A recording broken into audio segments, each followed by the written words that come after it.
Tired of the everyday routine? Ever dream of a life of romantic adventure? Want to get away from it all? We offer you Escape. Escape, designed to free you from the four walls of today for a half hour of high adventure. Tonight, we escape to Soviet Russia and to the story of a man and a woman who dared to defy a social system in order to be together. As Roger Bax tells it in his tale of intrigue and excitement, To If by Sea.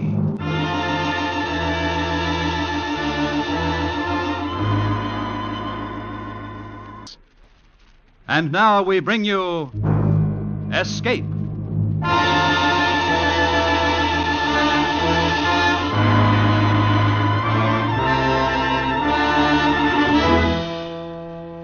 Finally, the day arrived, our last day in Moscow.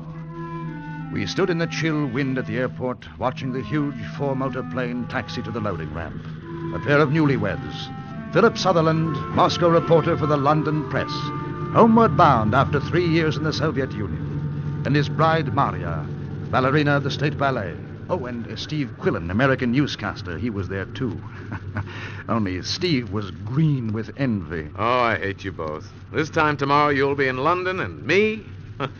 I must remain to languish midst the caviar and vodka. But don't forget, Steve, you've got a vacation coming soon, and you're to spend it in London with us. Yes, that's right, Steve. Attention. We're looking forward to it. Attention. Don't worry, I'll be there. Announcing departure. Special flight 2 for London. Oh, well, that's us. Mrs. Sutherland? Oh, darling, I can't believe it at last. Oh, you're going to love London. I'd love any place with you. Well, this is goodbye, kids. Well, Steve... Just a moment, please. Well, we're in a hurry, officer. They've just announced our plane. I talked to the woman. You are Maria Lemarkina? I'm Maria Sutherland now. May I see your transportation papers, please? Oh, yes, of course, I have them right here. They're all in order. You may keep yours. Just the woman's. Give them.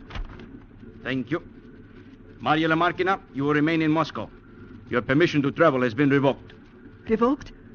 Why? Well, now, just a moment. You can't do this. No argument. Why can't she leave? The Commissar of Travel okay I her come from the office of the Commissar of Travel. Is she under arrest? No, she has simply been denied the privilege of travel. Well, if Maria can't go, I won't. I have orders to see that you do go, Mr. Sutherland. Oh, Philip. No, it's all right, darling. Now, look, I'm not leaving here without my wife. You have no right You will be escorted to your plane. I'm not going to be escorted anywhere. Ivan, Vasilov!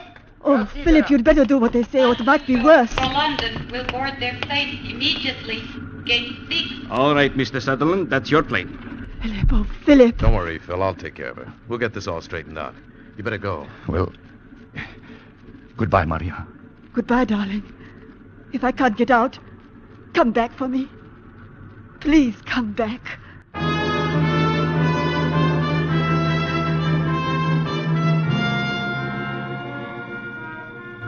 For the next couple of months, those two words rang in my ears 1,000 times a day. They never let me rest. Come back. Come back. London, with all its freedom, was a dark, cheerless prison without Maria. I wrote every day, and when, as the weeks passed, I heard no word from her, it became unbearable. And finally, my newspaper arranged a personal interview at the Soviet embassy. No, absolutely not. But Maria's my wife. She isn't married to the Soviet Union. You knew the official attitude when you married, no?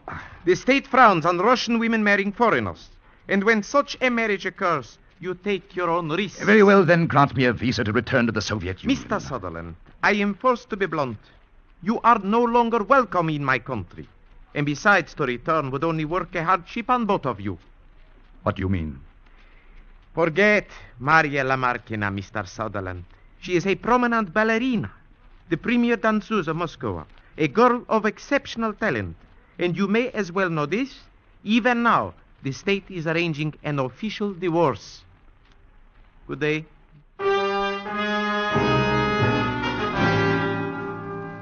It was monstrous. Incredible. Never would I believe that Maria had requested a divorce. I was sure of the love we had shared all too briefly, even though I never received a single letter from her. No. It was something bigger than the frowning labyrinth of bureaucracy. It was a giant conspiracy to keep us apart. I used the influence I could bring to bear on the people in high places. The matter went at last to the British Foreign Office. Red tape, it would seem, was not a monopoly of Red Russia. No. We grew a vigorous and hardy variety in Whitehall. So I made my own plan. And by the time Steve Quillen arrived on his vacation, I was ready to put it into action. Oh, Phil, you're crazy. It can't be done. Oh, yes, it can, Steve. Here, look at this map. Now, here. A small boat could sail out of Southfleet, cross the North Sea, work into the Baltic, through the Skagerrak, and then sail northeast into the Gulf of Finland. Phil. Yes? I know how badly you want Maria, but that kind of a trip would be impossible. It can be done if it's planned right. All right. Look, suppose you get as far as the Gulf. Yes? And suppose no patrol boat or observation plane uses you for target practice. What then? Maria's in Moscow. That's in the heart of White Russia. Ah, yes, but every summer her ballet troupe goes on tour through the north, and they always hit Pirita, a summer resort. Here, look here on the map. It's right here on the coast. I was there once. It's just a little town, no harbor. But a small craft could put in there one night and pick someone up with no trouble at all. At night? Yes. How could you possibly get in? We'll follow the Vimsy Light about 4 miles up from the main beach at Pirita, somewhere in that dark stretch. Do you realize how that would have to be timed? Or you'd have to be there not only on the right day, but almost at the right minute. And you have no way of knowing exactly when Maria will be in Pirita. Well, I was sort of counting on you for that, Steve. I'd be glad to write and tell you, Phil, but suppose there were some last-minute changes in her schedule and you were out at sea waiting to... Now, you have a schedule that doesn't change, Steve. What? Now, here, you broadcast from Moscow to New York once a day. That's your job. Now, perhaps some way we could work out a code system and I could tune in on your newscast from aboard ship and keep informed. What ship? Oh, well, the boat, the one I bought yesterday. What? Yes, the Dawn. I spent every shilling I had on her. She's a small schooner with an auxiliary engine, but she can make that trip. Phil, do you mean you're actually going through with this? Well, of course, Steve. Look, I love Maria and she loves me, and this is all I can see to do about it. All right, Phil. If you're willing to take such a chance, I'm with you. Oh, thank you, Steve. But, Phil, you can't sail all alone. I know you're a good sailor. Oh, no. I don't intend to. I have a friend who knows the Baltic waters like he knows his own bathtub. And he's going with you? You've already talked to him. Oh, yes, he's a fine chap. Oh, that must be he now. I asked him to come over tonight. Hello, Quillen. Denny, good to see you. Come This in. must be Mr. Quillen. I'm Denny. Hello, fellow conspirator. Oh, it's going to be something, don't you think? That, Mr. Denny, is the understatement of the week.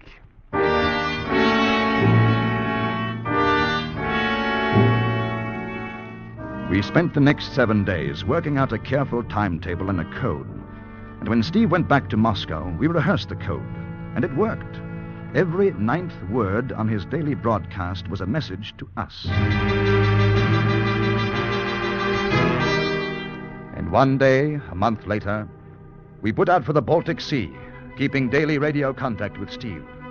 Finally, we dropped anchor in the Gulf of Finland, 30 miles off the beach at Pirita, and waited for the final message. This is Radio It's it, Phil. Moskva calling. This is it. Standard Yes, I'm ready. Broadcasting System in New York. Mr. Stephen Quillen, correspondent for Standard Broadcasting System, will broadcast for 2 minutes, beginning 5 minutes past 4 o'clock. Hello, New York. Hello, New York. This is Quillen. It's a time check. Coming up on my watch, 4 minutes and 30 seconds past 4. Wolf, that was 4 minutes and 30 seconds past 4. I'll go ahead at exactly 15 seconds after Wolf. Wolf. Double check this, Danny. Don't worry, I will.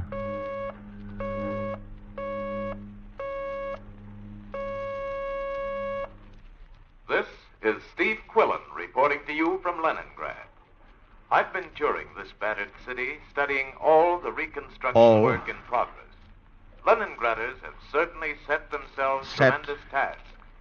One of the architects, a blonde, vital woman of about 40, told me that on all occasions, Leningrad had reckoned to show the way to other parts of Soviet Russia in making good progress with its economic plan, and that with luck and hard work, it should keep the lead. Okay, Denny, that's all of it. Most of the Cut it off. buildings in the place were... What did he say?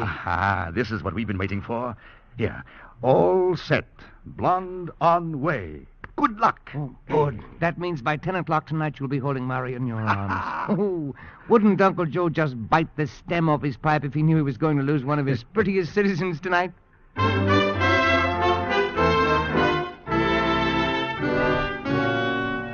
The seconds ticked slowly into sluggish minutes. The minutes stretched into unending hours until sundown, when we would start our dash for the beach. I had waited too long and traveled too far to let any hitch upset our plans. But to wait those long hours was pure agony. At last, darkness fell and we turned over our engines and started to the beach, our running lights extinguished. There it is, Phil. Yeah? Over there. Yes. Those are the Vimsey lights. Aha. Now, down there, about a mile down the beach, where you see all the smaller lights? Yes. That's the bathing beach and the dancing pavilions. The town's farther in. Maria should be right opposite us now, on the dark stretch straight ahead. Denny, I can hardly believe it. Maria, only a mile away. Oh, come on, let's drop the hook and get the dinghy over the side. We rowed silently toward the shadowy shore, and I strained my eyes for the sight of Maria standing on the beach, but it was too dark to see anything but the line of sullen, brooding hills against the sky. And then suddenly I made out a figure standing alone, quiet, waiting. Did you see something? Maria, she's there, you see? Be quiet. Sit down, you'll capsize us. It's only a few yards. We can... I can't wait, Denny. Phil, you fool! Be careful. Maria, here I am. Oh, Maria, darling, you...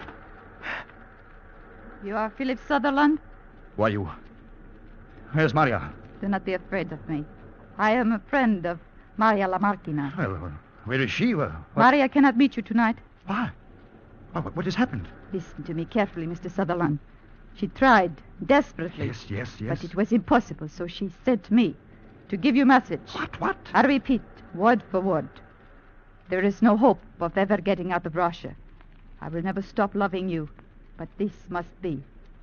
Goodbye forever. Phil, come on, you two. You can talk later. Let's get out of this place. Denny, this isn't Maria. This is a friend of hers. She says Maria's not coming, that she'll never come. What? Why not? I don't know. Tonight, Maria Lamarquina is with ballet at Putin.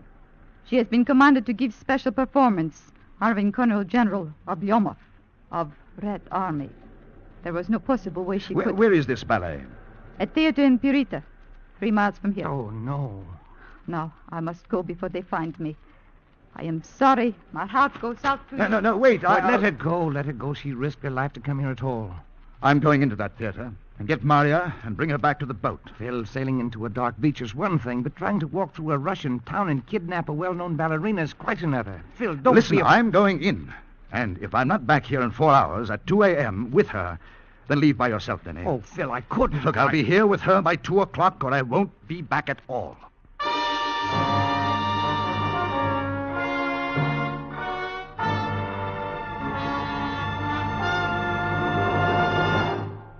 In just a moment, we will return to Escape. And now we return you to the second act of Escape.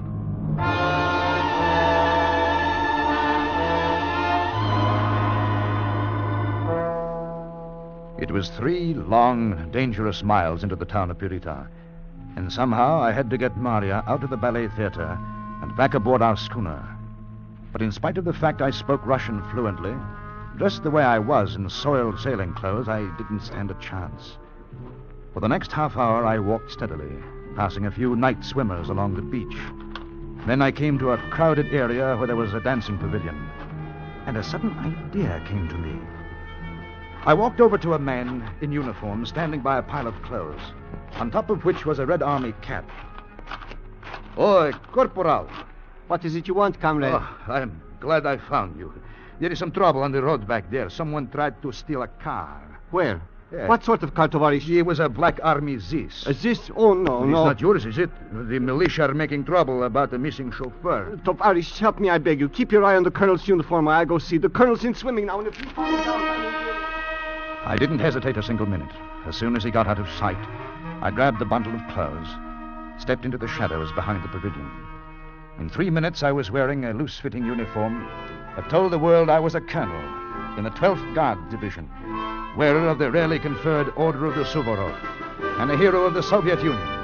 And also, there was a billfold in my pocket, fat with Russian currency and military papers. I was now prepared to make my entrance in the ballet theater of Pirita. I would like a ticket, please. Oh, Comrade Colonel, I'm so sorry, but there's not one to be had. Not one in the entire house. Yes, there is, clerk. Huh? The colonel is invited to sit in my box.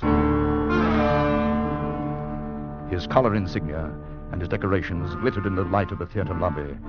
I recognized him immediately as Colonel General Vladimir Oblomov, a famous soldier of the Soviet. I had interviewed him back in 1945 and written a long story about him for my newspaper. He looked straight into my face, and his eyes seemed to say, "Well, Philip Sutherland, when did you join the Red Army?" I see you wear the Order of the Suvorov, even as I. I would be pleased if you would join me in my private box. Well, thank you just the same, General, but it wouldn't be right. Nonsense, I insist. I am alone, and you can still see the last part of the ballet. Maria Lamarkina is beautiful. Come, take a look at her. He took me by the arm and led me conspicuously down the aisle to his box. It was easy to see that he was the guest of honor. The whole thing was like a dream. I couldn't believe that I was really sitting there, watching my Maria, looking so incredibly beautiful, I almost stopped breathing.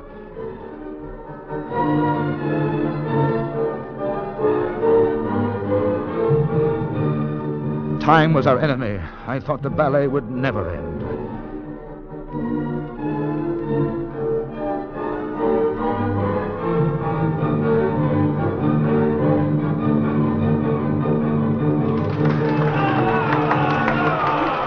When it was finally over, I knew I had to do something to make my presence known to her, or she might be lost to me forever. Maria! Maria!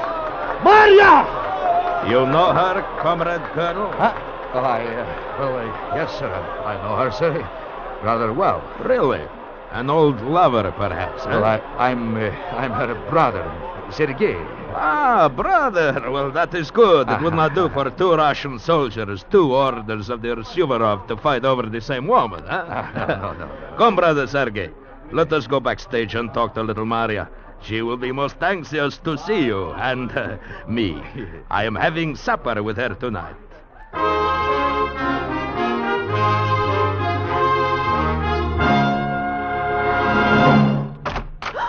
Maria, look, I have surprise for you, your brother. Maria?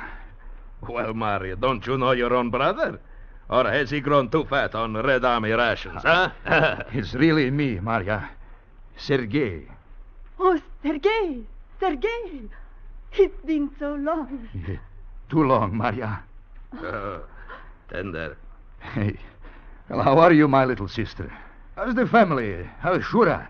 And Mishikov, is he still in the factory at Donetsk? I can't answer all your questions in one breath, Sergei. This is very happy occasion. I will go prepare drinks. Fine, yes. Philip, darling, what are you doing here?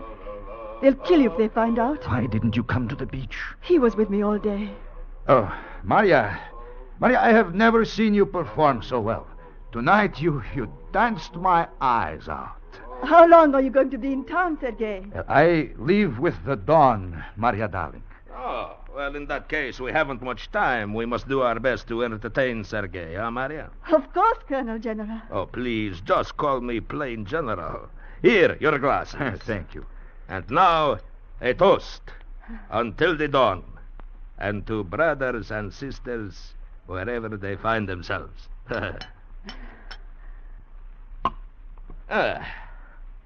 Brother, huh?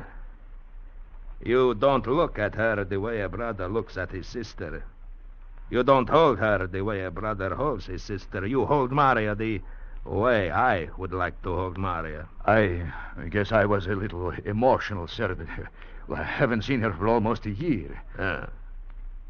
Brother, how is it you have not seen Maria for almost a year when your 12th Guard Division is stationed just outside Moscow? Tell me that. Well, I was... You have trouble answering, huh? We were both busy. Oh, yes, I understand, Maria. Busy. Come to think of it, I don't remember a Colonel Lamarkinov ever winning the Order of Suvorov. When did you get it, Sergei? After the The Battle of Kiev. Kiev, Yes, a yes, great battle, a great battle. Only I thought that was the 10th Division. Oh, well, I was with them for 6 months. With the 10th Division? Yes. Who was your commanding officer? It's been so long, sir, I can't remember his name. I'll refresh your memory, brother Sergei. It was Borovsky, and of course now I know you lied. My brother does not lie, I'm General. afraid, Maria, I've trapped him. That Kiev was not the 10th Division or the 12th Division, but Timoshenko's 7th.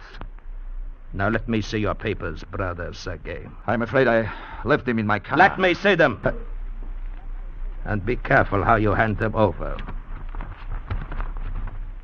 It's very interesting. Brother Sergei has suddenly become Colonel Joseph Rakuski-Skalya. What do you think of that, Sister Maria? General, it wasn't his fault. I made him do it. Don't do anything to me. No, Maria, it was my idea. Ah, young love and mutual sacrifice and touching. Do you know what I am going to do, Sergei? No? What? Put you under arrest. Stand where you are. I would be most happy to shoot you. I will get to the bottom of this soon. Corporal! Maria. Do you think I killed him? I don't know, but you did him in thoroughly with that decanter. Philip, I'm frightened. Yes, so am I, but let's talk about that after we get aboard the schooner. We slipped out of the theater and raced along the deserted cobbled streets. The town clock sounded 1:30. 3 miles to cover in 30 minutes. Maria was running to keep up with my long strides. Nowhere in sight was a car I could commandeer or even a bicycle. We could count on nothing but our own strength and the driving need we both had to spend the rest of our lives together.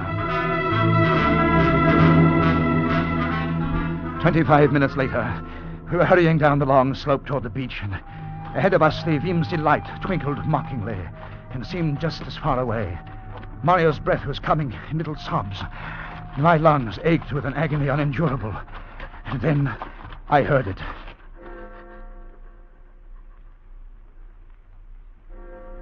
The town clock struck 2. We had failed.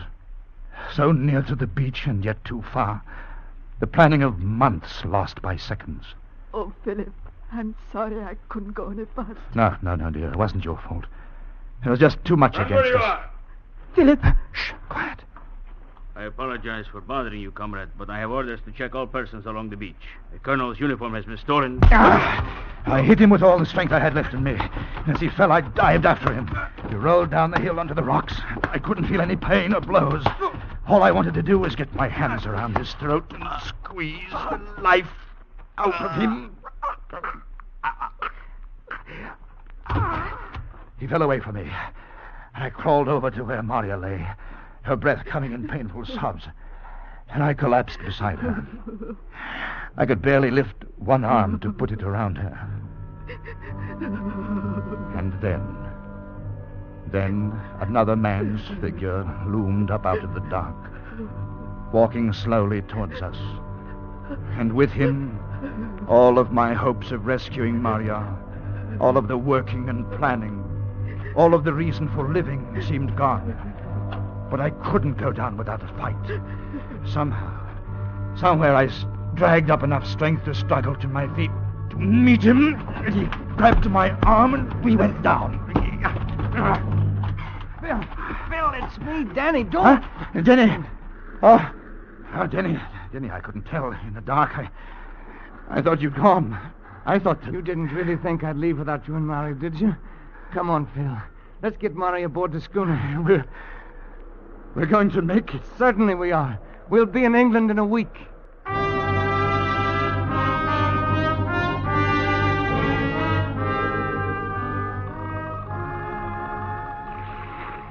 Phil, Yes, darling. where are we? Far enough. You can stop looking over your shoulder. Really? Really? Yes, really. We're going home, Mrs. Sutherland.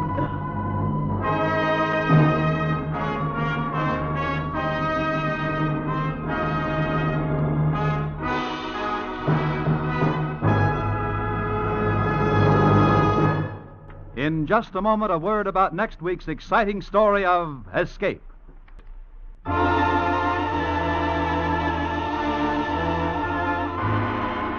Escape is produced and directed by William N. Robeson. Tonight we have presented Two If by Sea by Roger Bax, adapted for radio by E. Jack Newman and John Michael Hayes. Featured in the cast were John Daner as Philip, Barton Yarborough as Denny, Paul Frees as Steve Quillen, and Marta Mitrovich as Maria. Also heard were Inga Yolis, Jack Crucian, Bill Conrad, and Paul Dubov. Special music was arranged and conducted by Del Castillo. Next week. You are within a few days of your release after 8 years of horror on the prison island of New Caledonia. But between you and final freedom stands the love of a beautiful girl and the monstrous figure of Monsieur Deneux, the official executioner. Next week, we escape with John Russell's terrifying story, The Red Mark. Good night, then, until this same time next week, when once again we offer you Escape. This is CBS, the Columbia Broadcasting System.